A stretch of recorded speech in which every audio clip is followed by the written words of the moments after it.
কোন সাকিব খানকে আমরা দেখছি বস? সত্যি মানুষটাকে যত দেখছি একটা হিরো হিসেবে, তো ওনাকে তো আমরা তো সবসময় দেখেছি মানুষের মন জয় করে নিতে। কিন্তু এই যে তুফান মুভিটায়, এই তুফান মুভিকে আমরা কোন সাকিব খানকে দেখছি? একটার পর একটা যে লেভেলের পোস্টার আসছে, এবং আজকে আর একটা পোস্টার মুক্তি পেয়ে গেছে, দর্শকের কাছে এসে গেছে, সাকিব খান এনেছে।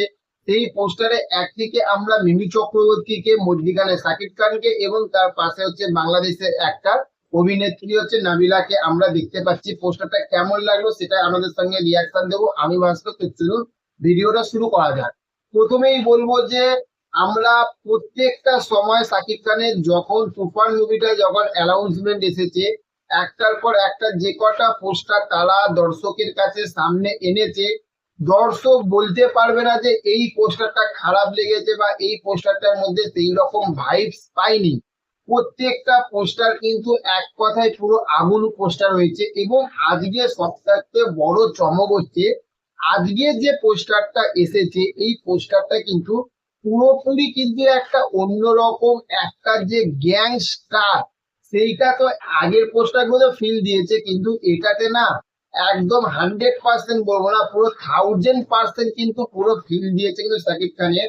এবং এইখানে যে সাকিব খানের পাশে যে মিমি চক্রবর্তী এবং নাবিলা যেভাবে দাঁড়িয়ে রয়েছে, এবং একটা পিছনে যে ব্যাকগ্রাউন্ডটা আমরা দেখতে পাচ্ছি, একটা পুরোনো ভাঙাচোরা বাড়ির মধ্যে দাঁড়িয়ে রয়েছে। এই যে পোস্টারটা যে ডিজাইনটা অসাধারণ হয়েছে, এবং এরা পাশে যে দুজন দাঁড়িয়ে রয়েছে, এখান থেকে কিন্তু আমরা বুঝতে পারছি যে সাকিব খানের এই তুফান মুভিতে কিন্তু যেরকম সাকিব খানের তো একটা গুরুত্ব থাকবে, তাকে সে আসল রত্ন, চমক চমক, এটাই তো আসল চমক। কিন্তু তার সঙ্গে বলবো, এই যে লেডি যে ক্যারেক্টার গুলো লেখা রয়েছে, আমরা পোস্টারে কিন্তু আমরা বুঝতে পারছি যে এখানে নায়িকাদেরকে রাখার জন্য রাখা হয়েছে তা না, তাদের জন্য কিন্তু একটা ভালো কিন্তু একটা রাইটিং কিন্তু রাইটার কিন্তু লিখেছে।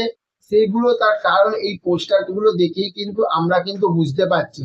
এবং এখানে যদি বলি, এই পোস্টারে যদি সাকিব খানের যদি লুকটা নিয়ে যদি আমরা কথা বলি, এই লুকটা হচ্ছে যেভাবে বন্দুকটা এইরকম ভাবে বন্দুকটা মানে যে মেশিন যে গানটা ধরে রয়েছে, এক কথায় মনে হচ্ছে যে পুরো একটা বলিউডে যেরকম আমরা সালমান খান বা পাঠানে, আমরা জওয়ানে আমরা যেরকম শাহরুখ খানকে দেখেছিলাম, আমরা কিন্তু বস কিন্তু বাংলাদেশের সুপারস্টার মেগাস্টার সাকিব খানকে কিন্তু আমরা কিন্তু এই লেভেলের কিন্তু আমরা দেখতে পারলাম কিন্তু।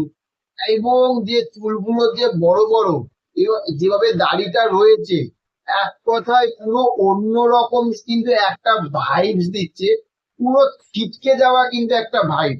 তো পোস্টারটা তো এক কথায় দারুণ লেগেছে, দুর্ধর্ষ লেগেছে, 10-এর মধ্যে আমি 10ই দেবো এই পোস্টারটাকে। যদি আপনারা দেখে না থাকেন, আপনারা অবশ্যই স্ক্রিনে দেখেছেন, থাম্বনেলে দেখেছেন, কেমন লাগলো পোস্টারটা আপনাদের অবশ্যই কিন্তু কমেন্ট করে জানাবেন। চ্যানেলে যদি নতুন এরা চ্যানেলটিকে সাবস্ক্রাইব করে পাশে থাকবেন, এবং পাশে থাকা বেল আইকনটা অবশ্যই টিপে দেবেন। তো চলুন দেখা হচ্ছে নেক্সট অন্য কোনো ভিডিওতে। ভালো থাকবেন আপনারা, আর হচ্ছে ভিডিওটি যদি ভালো লেগে থাকে তাহলে একটা লাইক এবং কাছে বন্ধুদের কাছে শেয়ার করে দেবেন। Tata, bye bye.